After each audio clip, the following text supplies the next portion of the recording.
buka formasi sesuai jumlah sisa P1. Jadi untuk tahun ini P1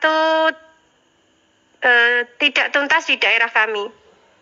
Jadi kami sudah berulang kali audiensi ke dinas, ke BKD, ke Bapak Bupati, juga kami minta bantuan kepada wakil rakyat di daerah kami, tapi kami tidak mendapat kejelasan apapun. Akhirnya kami nekat berangkat ke Jakarta ke Kemendikbud. Ternyata jawaban dari Kemendikbud itu adalah bahwa daerah kami tidak mau menerima kami yang statusnya adalah P1 swasta. Jadi mereka hanya menerima P1 negeri saja. Jadi kami di daerah kami dianaktirikan P1 swasta. Jadi kami mohon bantuan karena kami bingung, kami harus mengadu ke siapa lagi. Jadi harapan kami berangkat ke sini berharap dari Komisi 10 bisa membantu daerah kami. Karena ternyata setelah kami dari Kemendikbud itu sangat shock dengan jawaban ternyata daerah kami tidak mau menerima kami P1 swasta. Akhirnya dari Jakarta, dari Kemendikbud kami kembali ke daerah kami. Setelah itu daerah kami dipertemukan oleh seseorang. Dan seseorang itu beliau menjanjikan bisa memberikan atau mengajukan formasi atas jalur lewat jalur itu ya VIP yaitu pakai uang. Jadi mohon di cross check di daerah kami, jadi masih ada permainan seperti itu, pakai uang, terus titipan orang dalam. Jadi mohon cross check di daerah kami. Kemarin sempat disampaikan di up di sini oleh Bu Anissa ya tentang yang saya ceritakan ini. Jadi mohon bantuan karena kami bingung mau kemana lagi, kami harus menyampaikan.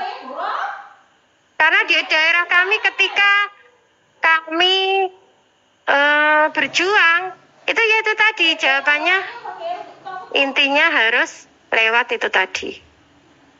Jadi kami diminta untuk mengelis nama-nama yang siap diajukan untuk formasi. Jadi ketika kalau tidak mau ikut di situ berarti tidak diajukan formasinya seperti itu. Jadi mohon dengan sangat jangan kebiasaan seperti ini dilanjutkan karena di daerah kami ini sudah sangat mengakar sekali dan membudaya. Jadi ibaratnya itu korupsi itu seperti minum air putih ya. Jadi minum air putih itu tidak terasa tapi itu sangat menyehatkan, menyegarkan. Jadi tidak terasa tapi buat nagih-nagih lagi.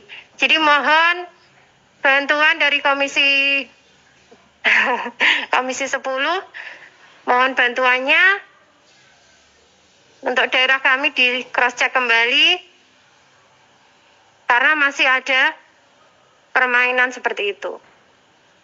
Ini dan kami mohon tidak dianaktirikan. Kenapa kami yang P1 swasta itu tidak diterima?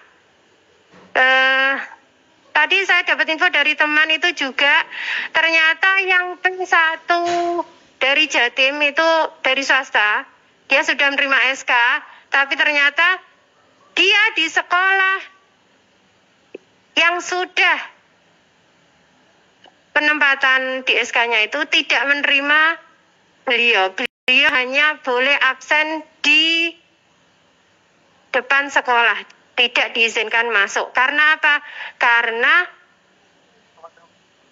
Karena di sekolah tersebut masih banyak honorer yang negeri.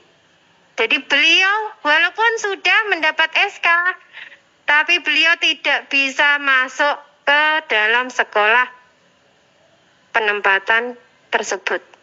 Jadi mohon kehadirannya, jangan sampai kayak seperti saya ini, saya tidak punya orang dalam, saya tidak punya uang, saya hanya punya kompetensi.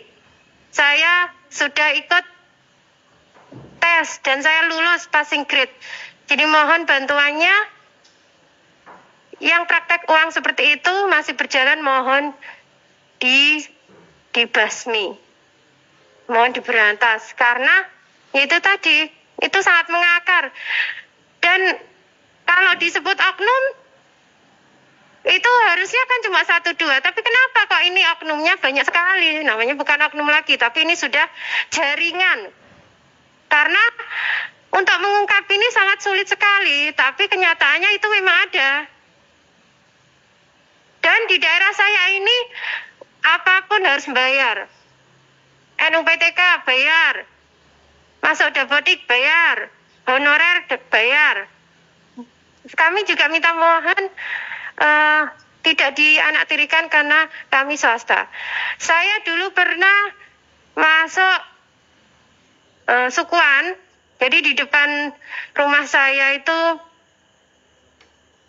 SD negeri. Saya masuk ke situ karena kompetensi yang saya miliki. Jadi di situ memang membutuhkan operator dan guru bahasa Inggris. Di situ nama saya tidak didaftarkan. Justru yang didaftarkan adalah anak kepala sekolah yang beliau tidak pernah hadir di situ. Dia menuliskan absen itu, SK-nya dibuat mundur.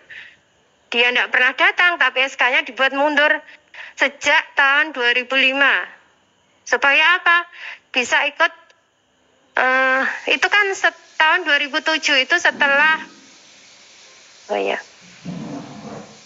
jadi itu setelah ada pengangkatan besar-besaran ya, yang saat itu, apa namanya? Bukan, yang besar-besaran waktu zamannya Pak SBY. Apa ya? Nakes. Ya, yang sekarang tersisa menjadi K2.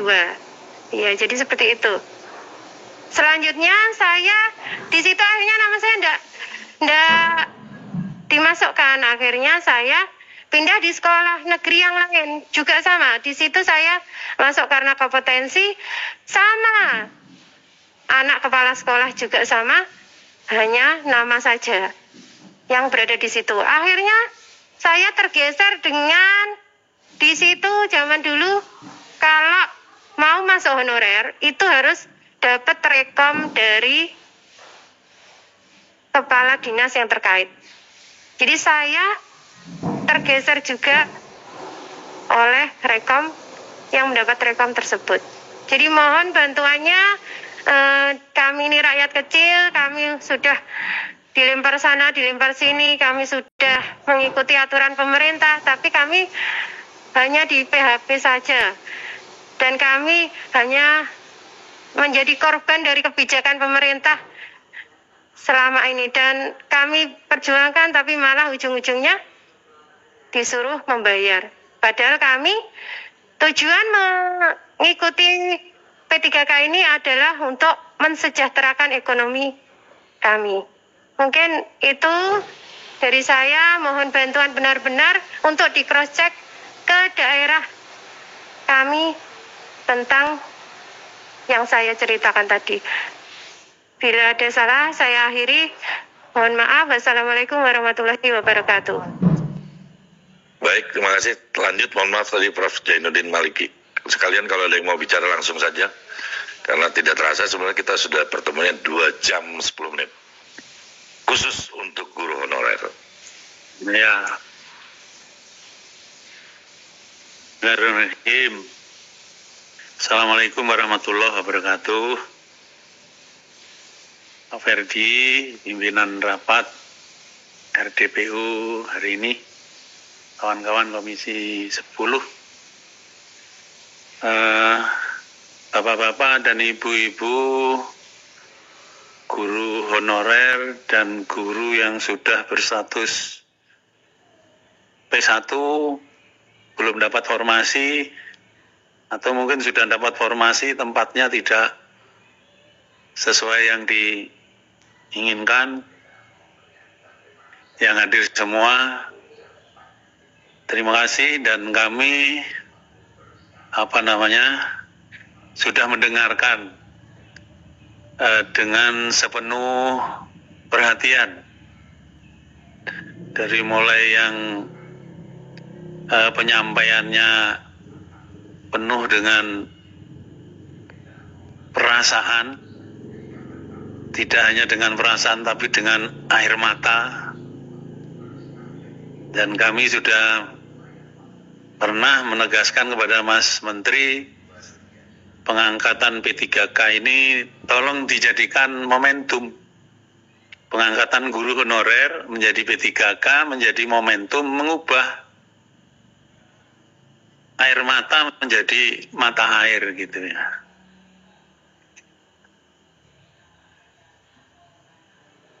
Mengubah dari air mata kesedihan menjadi air mata kebahagiaan.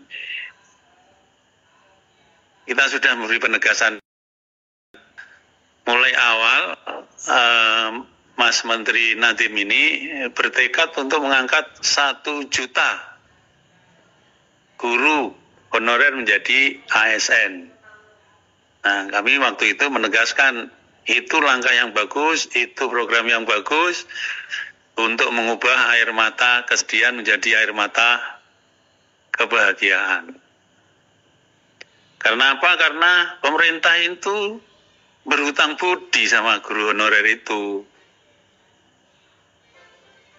Pemerintah belum bisa menyiapkan kekurangan guru sebanyak 1 juta sekian pada saat itu, tahun 2021-2022. Siapa yang mengisi kekosongan? Yang mengisi kekosongan adalah guru-guru honorer.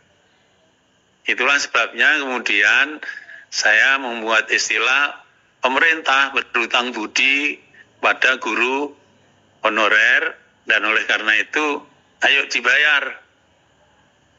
Nah, awalnya menekankan pada guru-guru yang lolos passing grade karena kompetensinya, tetapi kompetensinya terutama dilihat dari sisi pedagogis.